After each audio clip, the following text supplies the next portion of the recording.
Hello, I'm Andre Harris, and this is What is My Purpose? What is My Purpose is a media ministry designed by God.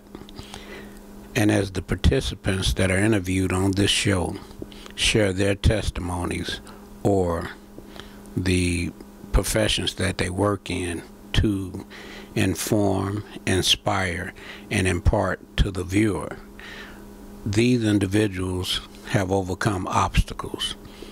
When I have an obstacle, I look at it as an opportunity to call out to God and ask Him for His wisdom and guidance in helping me to navigate through the circumstances that I'm facing.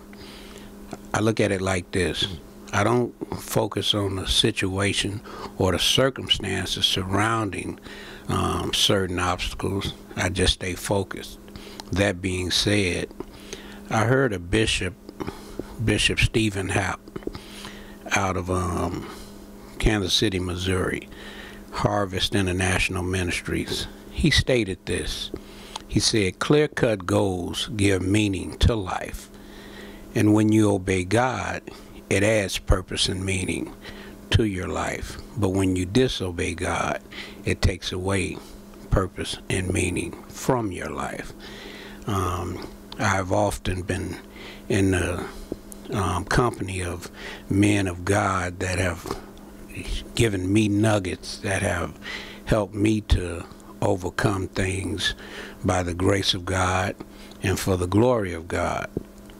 And there is one bishop, Bishop Stephen Davison of Living Word International Ministries in Salina, and he talks about building strong. One of the things that he imparted to me was that, time is premier. And so you can't always allow individuals that are negative to consume your time, because for the simple reason, you only have 24 hours in a day. And so however you spend that 24 hours as you're trying to reach your goals or work toward fulfilling your dreams, he said that you want to be mindful, and often you will have to eliminate distractions such as people with negative emotions or negative thought patterns. You want to eliminate them. Now, you're not being any better than them, but if someone is not taking you toward your destination, they're going to eventually get you to abort your vision, your dream, and thus you won't fulfill your realistic goals, let alone your long-term goals. So I just want to encourage you that as you view what is my purpose, have a spirit of high expectations and watch God do phenomenal miracle signs and wonders in your life, your career, your family, whatever it may be, because God has given us an opportunity to utilize the gift sets that we have.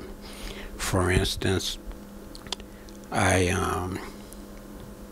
have an opportunity to minister to men in a local rescue mission.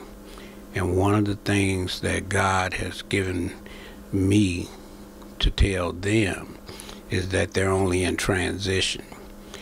And if you want a new beginning doesn't start January the 1st of whatever year.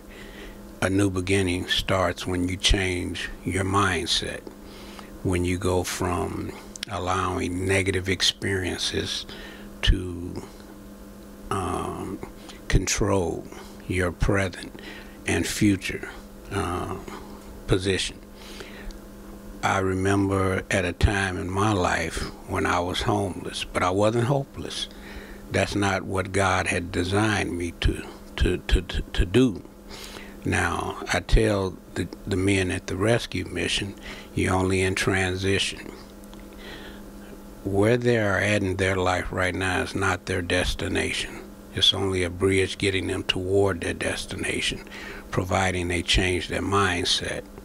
And, you know, when I was sleeping in alleys and up under Wacker Drive in Chicago, Illinois, is that that wasn't what God had purpose for me.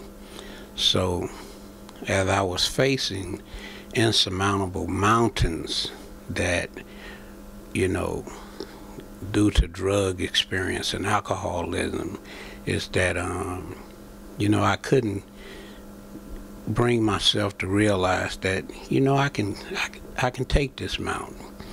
And even in my valley lows, one day, you know, I was so low I was crawling up under an alligator with a top hat on, and God still found me. He reached down and he began to, you know, put me on a potter's wheel. And true, every so often I would put my hand on the work and mar it, but God, he's the God of a second chance. And so that being said, is he's allowed me to be able to take my testimony, because I like to give a testimony, not be a testiphony. See, because I've never been to heaven, and I've been told that the streets up there have been paved with gold. And the closer I get to my destination, I'd like to tell everybody about God's eternal plan of salvation. Now, whether you believe in God or not, you know, we're not here to discuss that, but I would encourage you to, you know, invite Christ into your life, because it would make a world of a difference. You know, the book of Proverbs chapter 16 is one that, you know, I use as guidelines. You know, it talks about when you commit your works unto the Lord, he will establish your thoughts. And so that being said, you know, I just want to encourage you to be all that you can be. And, you know, you might want to go into the nursing profession, but, you know, you don't have a GED or you don't have a high school diploma. Well, you can definitely take time out to pursue getting your GED. You might want to return to college or a university to pursue, you know, higher academics. You know, these things can be done. You know, in my personal life, you know, I can do all things through Christ, which strengthens me. And so I just want to encourage you that as often as you face an obstacle, you know, don't look at it as something that you can't do. Look at it as something that you have to work your way around or work your way through. Because for the simple reason, when you reach your goals, whether they're short-term, but they must be realistic, and whether they are long-term, you know, you can do it. You know, I'm as I say, you know, coming from a, you know, a background where, you know, I abused drugs and alcohol, you know, that's not who God designed me to be. You know, and as I go into senior care facilities, you know, people always tell me that, you know, they're at the end. And, you know, I struggled with that. So, you know, I had to, you know, go talk to God. And he began to tell me that, you know, their purpose, because everyone has a purpose, is, you know, just to mentor, you know, their loved ones that come in, you know, allow them to see the glory of God on their countenance, on their faces, and whatever adversities they're facing, you know, take time out to witness to them, to minister to them, and to let them know that, hey, it's going to be all right. You know, life is like this. Experience is a great teacher, but sometimes she'll give the test first and the lesson after. But you have to, you know, always just be quick to listen. You know, if you have to, seek out a mentor in the particular profession that you desire to be in. Me, myself, I have roughly 5 mentors. And, you know, for a man, that's difficult to go to someone and, you know, sit down and discuss some areas in your life that, you know, you really are challenged in those areas, but, you know, you don't want to take advice. Well, I'm here to tell you, you know, the mentors, they're there for a reason. You know, as God has designed this show, it's designed, you know, as a tool to inform people, yet to inspire them, but yet to impart to them at the same time. You know, when you go about living life, you have to have discipline for your vision. You know, you have to have, you know, discipline for personal leadership. You know, you don't have to be the President of the United States to, you know, to be a leader. You don't have to be in public office to be a leader. If you're a father, a mother, a friend, you know, a co-worker, and someone seeks out you for your advice, and it's advice that they use and they seek you out often, then you're placing yourself in a position where you are a leader. Now, as a father or a mother, you're leading your family. You know, we're living in some tough economical times, but, you know, I'm here to tell you that, you know, if you will reposition yourself, then you can, you know, overcome any obstacle. You know, I heard Bishop T.D. Jakes preach. He's the pastor of the Potter's House in Dallas, Texas, and I heard him preach about paradigm shift. You know, anytime there's a shift in your life, it's not easy. Change is not easy. But one place you have to change is you have to change your mind.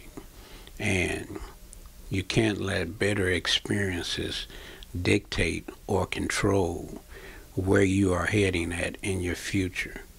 You know, once again, Bishop Davison of Living Word International Ministries in Salina, Kansas, he would, you know, share to me, you know, he'd say, Andre, look at your past like this. You're in your vehicle and you're looking out the rearview mirror. And just look, as you're going down the road, everything in your rearview mirror is getting further and further away from you. And that's great advice. You know, I use it as a principle, and I use it as metrics to be able to, you know, evaluate, you know, my social life, to also, you know, assess the principles that I, you know, use to discipline myself to be able to get to where I'm trying to get to by the grace of God and for the glory of God. Even with this media ministry, you know, I have a mentor, Aaron Carter, at Access TV, and he's very patient with me. You know, he's not a dictator. You know, he doesn't tell me how it needs to be done. He allows me that choice. And that's the same way God is. God allows us to make those choices that would allow us to be able to achieve. Now, don't become so prideful that, you know, you don't ever want to, you know, share with anybody. No man is an island. So when you look at resources, relationships are resources, and you have to guard them. You know, you can't let everybody in your inner circle. You know, if you're a homeowner, preferably you want to be around other homeowners. But, you know, if you're renting, it's good to, you know, get in the, the trenches with the homeowners, because they have to do maintenance on their property, and to keep the equity up. But at the same time, you don't want to be around individuals that don't see eye to eye. I heard a pastor preach one day. He said, when you tell people your goals and if they don't laugh, you're not dreaming big enough. I have a goal one day to do global outreach in 7 countries, namely here in America as well, to build hospitals and schools for, elderly and orphans. And, am I going to be able to do it by myself? No. That's God's business, how it gets done. He just needs someone to use to do it. I also, try to set a good example for my friends and family, whether it's just giving a kind word, but at the same time, I had to keep in mind that, God is taking me somewhere. And you have to realize not everybody's going in the same direction you're going, because each individual is unique, and we all have a gift. We all have talents. So I would encourage you to stir up your gift, do some soul searching. I had to reach into the Desmo crypts of my soul, to get past all of my hurts and my shames. Whatever it is that you fear, turn that fear into faith. I like how when Jesus took Mary and Martha to the tomb, first he was asking them, where have you laid him? The reality of it was he was asking them, where did you lay your faith? And when they went to the tomb, when Lazarus was called out, their faith rose again.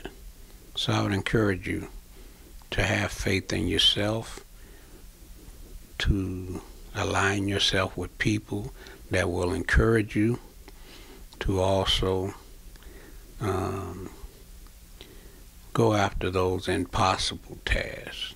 Because see, with man it is impossible, but with God all things are possible.